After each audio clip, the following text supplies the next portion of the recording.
Hey, you guys, welcome back to Listen Bitch Presents Tell Me Why You're Special. This is the arena where we stop pretending money doesn't matter and start talking about how we can actually handle it. Because the truth is, I don't know anybody that doesn't want more money, but this is the thing. They don't know how to keep it or how to grow it or how to build stuff that lasts. And some people, I'm raising my hand, y'all, learn the hard way. Okay. Losing everything, starting over, figuring it out from the ground up. But God doesn't give you resources just to spend them. He calls you to steward them, to build, to grow, to create something that lasts beyond you. So if you've ever felt like you're working hard but not getting ahead, this conversation is for you. Today's guest is Paris Clough. He's a financial coach who's lived with on both sides of money, losing it and rebuilding it the right way. Paris, thank you so much for coming into the hot seat today. I launch everybody from the same place. Give us your elevator pitch. Who are you? What do you do? And what makes you special? Awesome. Thank you, Brandon. Did I pronounce it right? Yeah, Branden. Brandon, I'm so appreciative of the opportunity to share something I'm passionate about and kind of get the message out. Financial literacy is a huge concern. Most people, if they once they get their money right, their life usually kind of falls into place. It's like a domino effect. And so I'm 25 years in the business of financial planning and financial services. I've worked with all kinds of people. I've been in homes of folks that have, very little, and I've been in homes of folks that have multi-millions, and I've been able to help and coach and share with them ideas that can take them from where they are to a better spot. I started my career in 2001, and it was kind of a fluke, actually. I was working for a company, and I just qualified for the 401k. And back then, I barely knew how to spell 401k, let alone what it was. And I mean, I knew all I knew about money was that it was green, and I wanted more of it. And so I decided to dive into some books and read and get myself educated. And a coworker turned to me and said, "Hey, Paris, I see what you're doing with your 401k, or you're reading all these books. Can you help me with mine?" And I said, "I'm not a professional, but I can share with you what I've been learning." And I Yeah. shared with her what I learned. And she said, "Paris, you have a gift. You should do this for a living. I finally get what to do with my 401k." And she was older than I was, and I figured she knew already. But she's like, "Nobody teaches people about this No. stuff. Nobody really educates about how to really pick the right thing for your 401k. And let alone is 401k the only thing we should be doing? No, there's lots of things. There's lots of pieces to the financial puzzle." And so I started a career doing that, and I built a career doing that for the first from 2001 to 2008. 2008, I lost everything. I ended up on food stamps, and just that was a hard time in life. Honestly, there was days when um, I was, for lack of a better way of saying it, I was on the on the shower floor with my thumb in my mouth. Like, Yeah. "Mom, please save me." Yeah. That's hard days. But I pulled through. I lost everything. I could write a country music song about that era of my life, Yeah. probably. That's another joke I share. And rebuilt from there. And today I have, I still have. I don't think there's ever a time when you don't have money problems, but the money problems I have now are way better than the money problems I had Exactly. before. Yeah. And so I'm a father of five. I've got two sons-in-laws now. Two of my daughters were married a couple years ago, and so my approach isn't from the number crunching, financial advisor, from New York or whatever. Yeah. That I'm not saying that New York's a bad spot, but I'm just saying that highly Right. super overly professional. Mine's more of an approach of, look, I'm a regular guy just like you. I'm a dad just like you. I'm Yeah. a husband just like you. I'm trying to do this too. Like I've just done 25 years, hundreds of books, thousands of hours of experience across the kitchen table with other people, and thousands of hours just working with my own wife and my own family and developing my own family. I mean, I just have a lot of experience. And one of the things that makes me special is I think that is that I Yeah. approach it from, I am a Christian. I approach it from that aspect. I'm a prepper. So I approach things from a aspect of preparedness as well. Yes. So I have, a different perspective. And I was on a podcast a couple days ago, and the guy says, "Paris, one of the things I really think I like about you is that you're kind. A lot of these other financial guys online, the YouTube channels, whatever, they just seem to be Aggressive. so mean and angry with Mm-hmm. calling everybody an idiot." He says, "You're Yes. kind. You want to help people." I said, "I know. One of my mantras is no shame, no blame, just results. Let's get it done." And so Yes. that's kind of, I feel like, among probably other things, that's probably a good, little what makes me special. No, I think that's awesome. And I mean, that's a lot right now. So let me try to package a couple questions in here. Um, First of all, the no blame, no shame, because I imagine like, you hit rock bottom. Um, losing everything. I do know what that feels like actually. Um, there is blame and there is shame. that you kind of put yourself through Hmm. it. So do you think that's kind of what shifted your perspective to know like you want to help people because you know exactly how they feel? I think that's super relatable. What's the biggest lesson the season taught you? And then what was the first step you took to rebuild? That's a great question. Thank you. I feel like that what it taught me was that I wasn't as, I was a financial advisor, licensed professional, teaching people to manage their money more effectively. Mm-hmm. The old joke is there's years ago, it's like I was the cobbler and his kids had no shoes. A cobbler is somebody who made shoes. Yes. And so it's like the cobbler with their kids with no shoes. I was this professional, but I was like, and I had more money than most of my peers at the time in terms of savings and other things. But when the crash came in 2008 and I started losing everything, I was able to float for about 6 months. And what I realized was I had an attitude before that of everything's just going to keep going the way it's always going. And I feel like as a lot of times, especially as Americans, we just have this idea that everything's going to work out. And while that might be true, we still have to go through these periods where there's super low valleys potentially.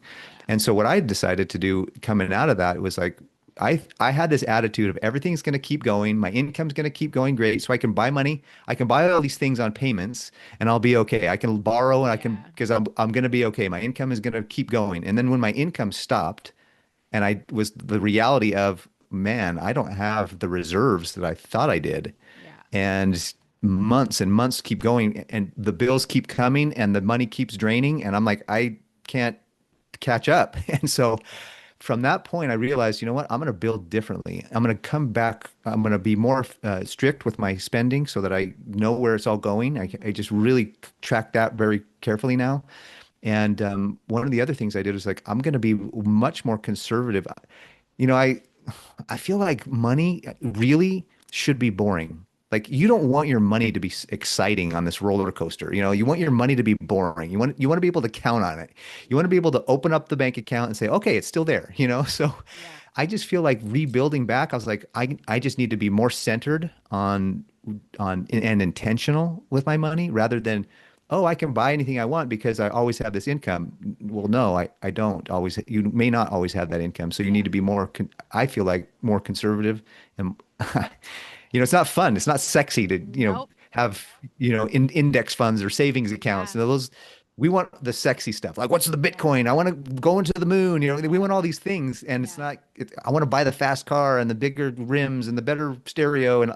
or the big vacation. And it's like, okay, you can buy all those things, but let's Mm-hmm. make sure we're planning properly and we're preparing beforehand because, as they say, an ounce of prevention is worth a pound of cure. Yes.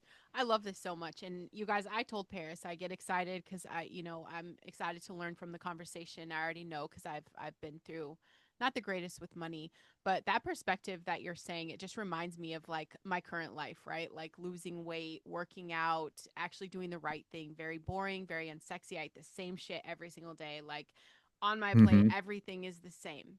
And my days are incredibly boring, outside of getting to meet people, but like outside of it's just boring. And I'm like, man, that perspective of I want my money to be boring too. I think that's huge because Yeah. we're in that season of like, no, we're not getting another car payment. My car is, I have a beautiful SUV. I love it. I've loved it forever. I eventually, yeah, let's upgrade to a new one. But right now, I'm like, man, car payment though? Like she runs, she's great, she's safe, she's getting us from point A to point B. What is the point Mm-hmm. of the new car other than some kind of public flex, right? Why can't the new Yep. flex be like, hey, I don't have a car payment right now? So I'm in that Mm-hmm. season of being smart because no, I emancipated as a ward of the state at 15.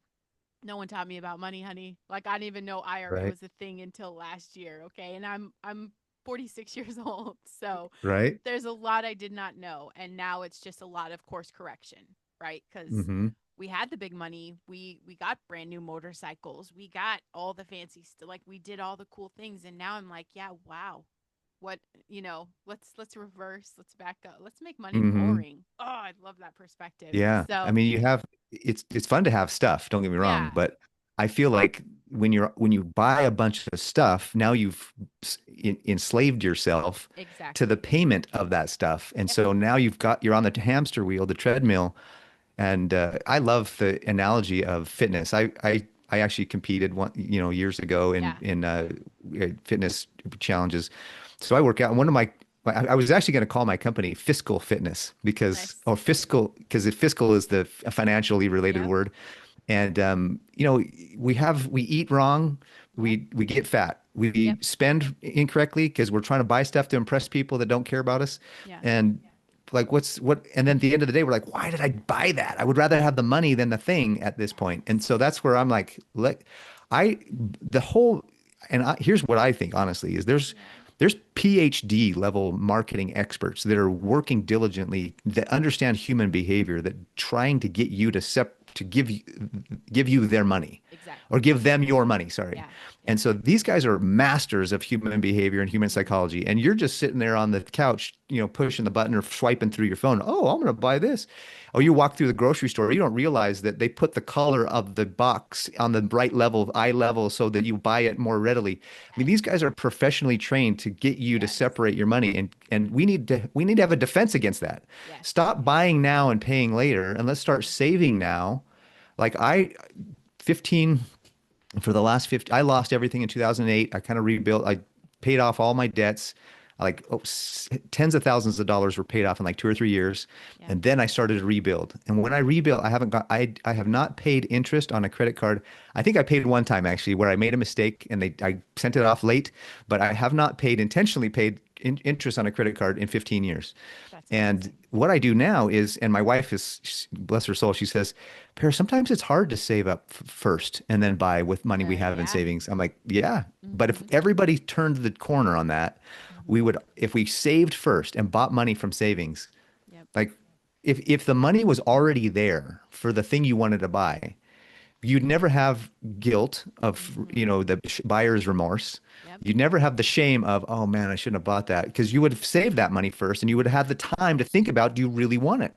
Like if I want something now and I got to save up for it, I got 2 or 3 months, maybe 4 months to really think, do I really want this? Yeah. And once the money's saved up, now I'm like, okay, I got the money. I can buy it if I want.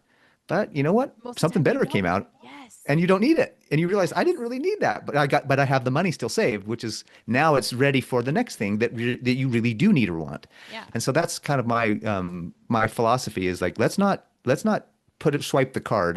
Yep. No, yeah. Well, I do swipe the card because I love the points and the Yeah. cash back. But have the money already ready to go and then Exactly. pay for it. Pay for it after you have the money already ready. Yeah. I'm so proud of us because we're in that season, right? We took all the credit cards, we got them put on one set thing with our credit union, um, and we're doing grown up things now. And Awesome. it's very unsexy, you guys, because yeah, my husband wants a fancy car. He wants, it's the things. Yeah. But I think people just don't understand the correlation of, like you said, we're being manipulated every single day Mm-hmm. to be massive consumers. And that manipulation is telling you that you're not enough without this and you're not going to Mm-hmm. feel anything until you buy this. And so, like, all Mm-hmm. the money we're spending is to feel something someone else wants us to feel that's never really going to come. Yeah. And, my flagship show, Listen Bitch, I do a whole rebellion on this where, just trying to take people back to the basics. Like, biblically, we were warned Mm. about this. Mm-hmm. We were warned about everything that was coming, about the consumerism, about, finding stuff outside of yourself. We keep just searching. And I think Mm-hmm. so much of our money problems are really connected with our inner relationship with ourselves, too. Um, Yeah. if you feel like you're enough, you don't have to keep buying something to feel something. Exactly. And Yeah. I mean, I think that's incredibly powerful. But yes, make money boring again. I feel like that's going to be my new mantra for a minute. Make money boring. Yeah. Make money Well, boring. I appreciate you said that because I believe I like the idea of make America great again, but I Yeah. think we should make Americans great Yes. again. And Yes. I don't know if there's a recent study, or pardon me, a recent news article came out on Yahoo that Yeah. said the Department of the Treasury. So the United Hmm. States' Department of the Treasury just declared our country as insolvent, which means they don't have enough money to pay their bills and they don't have enough assets to pay their Yeah. liabilities. And so it's like, so that's, in my opinion, the building block of a nation. So to make America great again, Yeah. we need to have a great nation, we need to have great states. To have great states, we need to have great communities and cities. To have great communities and cities, we need to have great families. And in order to have great Absolutely. families, we need to have great individuals. We need to Yes. have people that understand